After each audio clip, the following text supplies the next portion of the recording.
அனைவருக்கும் வணக்கம். கடந்த 27/10/2025 அன்று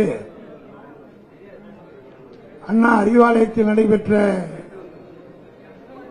திராவிட முன்னேற்ற கழகத்தினுடைய தலைமையிலான தோழமை கட்சியினுடைய தலைவர்கள் கூட்டத்தில் எடுக்கப்பட்ட முடிவுக்கு ஏற்ப இன்று திராவிட முன்னேற்ற கழகத்தினுடைய தலைவர் தமிழக முதலமைச்சர் தளபதி மு க ஸ்டாலின் அவர்கள் தமிழ்நாட்டில் இருக்கின்ற பதிவு செய்யப்பட்ட அரசியல் கட்சிகள் அனைத்துக்கும் அவரே கடிதம் எழுதி இந்த கூட்டத்திற்கு அழைப்பு விடுத்திருந்தார். அவ்வாறு விடுவிக்கப்பட்ட அழைப்பு ஏற்று ஏறத்தாழ 49 கட்சியினர் பங்கேற்றனர். பங்கேற்ற அத்தனை கட்சி தலைவர்களும் தங்களுடைய கருத்துக்களை எடுத்து வைத்தார்கள். காலை 10 மணிக்கு துவங்கிய கூட்டம் ஏறத்தாழ 3.25 மணி நேரம் 49 பேரும் உரையாற்றியதற்கு பிறகு அவருடைய கருத்துக்கள் அத்தனையும் ஏற்று தீர்மானம் நிறைவேற்றப்பட்டது. அவ்வாறு நிறைவேற்றப்பட்ட தீர்மானம் இது ஏறத்தாழ ஏகமனதாக நிறைவேற்றப்பட்ட தீர்மானம் என்று சொல்லலாம். காரணம், அத்தனை பேரும் அண்மையிலே அறிவிக்கப்பட்டிருக்கிற எஸ்ஐஆர் என்கிற இந்த வாக்காளர் சேர்க்கின்ற திட்டமானது உள்ளபடியே தமிழ்நாட்டிலே தமிழ்நாட்டு மக்களையும் எஞ்சியிருக்கிற எதிர்க்கட்சிகள் ஆளுகிற மாநிலங்கள் கேரளத்திலே மார்க்சிஸ்ட் கம்யூனிஸ்ட் கட்சி, மேற்கு வங்கத்திலே மம்தா பானர்ஜி திரிணாமுல் காங்கிரஸ் போன்ற பாஜகவுக்கு எதிர்ப்பாக ஆளுகிற மாநிலங்களிலே இன்னும் ஒரு 2-3 மாதத்தில் தேர்தல் நடைபெற இருக்கிறது. இந்த நேரத்தில் அவசரமாக மத்தியிலே ஆட்சி நடத்துகிற பாஜக தேர்தல் ஆணையத்தை பயன்படுத்தி திட்டமிட்டு ஒரு சதியை இங்கே நிறைவேற்ற இருக்கிறார்கள். ஆகவே இந்த எஸ்ஐஆரை ஏற்றுக்கொள்ளக்கூடாது, முழுமையாக ஏற்க வேண்டும். முதல் கட்டமாக நீதிமன்றத்தை நாடுவதென்றும் அதனைத் தொடர்ந்து இதை மக்கள் இயக்கமாகவும் மக்கள் மத்தியிலே எஸ்ஐஆர் என்பது என்ன என்பதே பல பேருக்கு தெரியாமல் இருக்கிறது.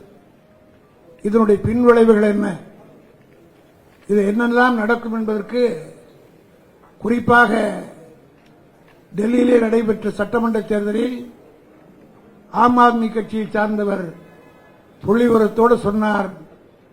ஆம் ஆத்மி கட்சியுடைய தலைவர்கள் எல்லாம் சிறைச்சாலையில் அடைக்கப்பட்டு அதற்கு பின்னாலே நடைபெற்ற தேர்தலிலே கெஜ்ரிவால் தொகுதியை மட்டும் 39,000 வாக்காளர்கள் நீக்கப்பட்டிருக்கிறார்கள். நீக்கப்பட்டவர்கள் அத்தனை பேரும் சிறுபான்மையர், பாஜகவுக்கு எதிர்ப்பாக வாக்களிக்கக்கூடியவர்கள் என்பதை திட்டமிட்டு செலக்டிவாக எக்ஸ்க்ளூட் பண்ணி ரிமூவ் பண்ணி செலக்டிவா சில பேரை இன்க்ளூட் பண்ணி அங்கே 39,000 வாக்காளர்கள் இப்படி தில்லுமுள்ளு செய்யப்பட்டு பல தொகுதிகளிலே இந்த தவறுகள் நடந்திருக்கின்றன. அதேபோல ராகுல் காந்தி அவர் சுட்டிக்காட்டியது உங்களுக்கு அனைவருக்கும் தெரியும். ஆகவே தமிழ்நாடு விழிப்புணர்வோடு இருக்கிறது மட்டுமல்ல, எந்த காலத்திலும் இதுபோன்ற காரியங்களில் நடைபெறாமல் இருப்பதற்கு அனைத்து கட்சி தலைவர்களும் இந்த எஸ்ஐஆரை ஏற்றுக்கொள்ளக்கூடாது. காரணம், இன்னும் 3 மாத காலத்துக்குள்ளாக இது ஆக்கப்பூர்வமாக முழுமையாக வாக்காளர் பட்டியலை தயாரிப்பது என்பது மிகவும் சிரமமான காரியம். ஆகவே இதை ஒட்டுமொத்தமாக எதிர்ப்பது என்று முடிவெடுத்ததை அவர்கள் சொன்ன கருத்துக்களை ஏற்று தளபதி மு க ஸ்டாலின் அவர்கள் முன்மொழிந்த தீர்மானத்தை அனைத்து கட்சியும் ஏகமனதாக ஏற்றுக்கொண்டு எஸ்ஐஆரை எதிர்ப்பது என்ற முடிவோடு இன்றைக்கு கூட்டம் முடிவுற்றது.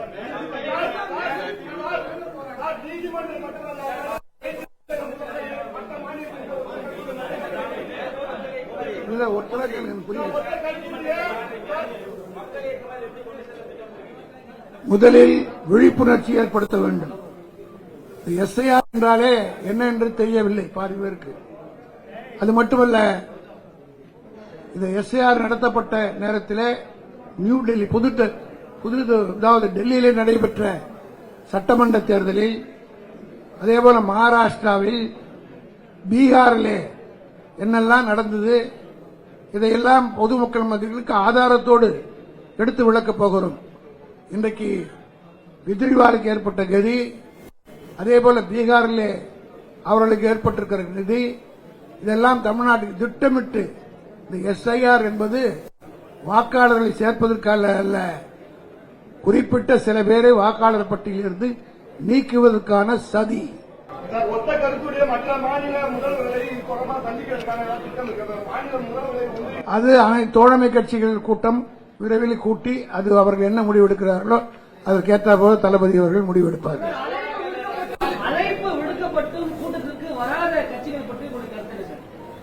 வராதவர்களை பற்றி வந்தவங்களே அதிகமா இருக்கிற போது வராதவங்களை பற்றி கவலைப்பட்டு அதாவது வந்தவர்கள் பெருந்தன்மையோடு வந்திருக்கிறார்கள், வரவேற்கிறோம், ஜனநாயக உணர்வு அவர்களுக்கு இருக்கிறது.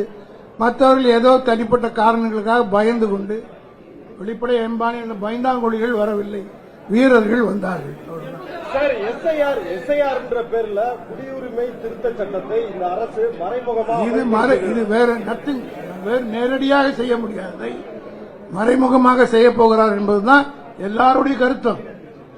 ஏறத்தாழ அங்கே பேசிய அத்தனை கட்சி தலைவர்களும் இது எஸ்ஐஆர் என்பது மட்டுமல்ல, என்ஆர்சியை கொண்டு வருவதற்கு குடியுரிமையை கொஸ்டின் பண்ணுவதற்குரிய ஒரு சதி, திட்டமிட்ட சதி, கான்ஸ்பிரசி என்றே சொன்னார்கள்.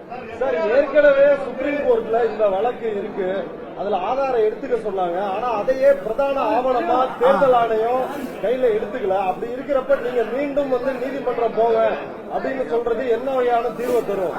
நீதிமன்றத்துக்கு கடைசி இடம் அதுதான்.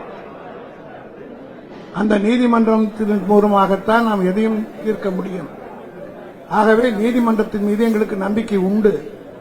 இந்த எஸ்ஐஆர் விசாரணையில் இருக்கிற போதே ஏன் இந்த அவசரம் என்பதை வழக்கு போடுகிற போது வழக்கறிஞர்கள் இதையும் ஒரு பாயிண்ட் அங்க வைப்பாங்க.